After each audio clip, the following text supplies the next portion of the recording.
Well, to me, it was more about Giannis Antetokounmpo because we know he's a reigning two-time league MVP. We know that he's a superstar in the National Basketball Association. But you got to show up when the postseason counts. And so, to me, even though he deserves his money, he deserves the praise that he has received. As I have tried to educate Max Kellerman, and I've had to educate Max Kellerman on several occasions about this, you got to have a perimeter shot when all is said and done, when you're going to win on the NBA level in this day and age. If you don't have it, you ain't going to win. And so when you consider some of the moves that have been made, you just acquired P.J. Tucker, you acquired Drew Holiday in the offseason, should have had Bogdanovich, but somebody opened their mouth a bit prematurely, and that deal got nixed. The reality is, despite all of that, with the personnel that you have in place, if Giannis is everything he's supposed to be, and then some, then the Milwaukee Bucks should be that team finally coming out of the Eastern Conference. Not the Brooklyn Nets, not the Philadelphia 76ers. But none of us believe that. We believe it's going to be Brooklyn or Philadelphia.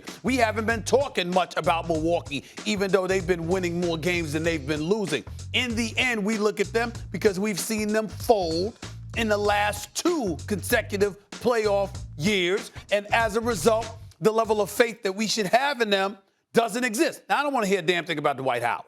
Dwight Howard talking about you want to stun him or whatever the case may be. I mean, please. Dwight Howard has had his share of celebrations over the course of his career, when he was dominating the league as a defensive player of the year, when he was being very, very formidable, when he was a guy that was winning with the Los Angeles Lakers last year. He was celebrating. But now that somebody celebrated on your home court, you're going to have an attitude? Grow the hell up. No, that ain't cutting it. Handle your business. The Philadelphia 76ers are expected to get their shot against Giannis Antetokounmpo and the Milwaukee Bucks. But I will say again, even though they'll get their shot, and I think with a healthy Embiid, they beat Milwaukee, Max, I am of this mindset. Giannis, I had no problem with him sitting on the court, but in the end, you got to back it up when it counts. Yep. It's real easy to do that in the regular season. Let's see what you do when the postseason arrives. I'm going to make my point. I want to respond to something you said first. Sure. Well, number one, we all celebrate Carmelo Anthony's. Even I said he should go play in China a couple of years ago. I thought he was cooked. And I'm like, okay, you got to give it up. This dude is balling. What a career renaissance. Same thing with Dwight Howard. Dwight Howard's had quite a career renaissance. He is a valuable player right now. All right. Mike's calling him a scrub. Look, as it pertains to Giannis, because I really think this game is about the Sixers, Giannis does not have a real crime partner. P.J. Tucker, all these guys, obviously Middleton and Drew Holiday and all this, a big needs another dude as good as him if he wants to win a championship. That's how it works. In the presence of teams that have more than one superstar. The Nets have 3. The Lakers have 2. There's 1 on the Bucks. That kind of team, like Hakeem and supporting players, they can win when Jordan's out of the league. They ain't going to win when Jordan's in the league. Shaq needed Kobe and Wade.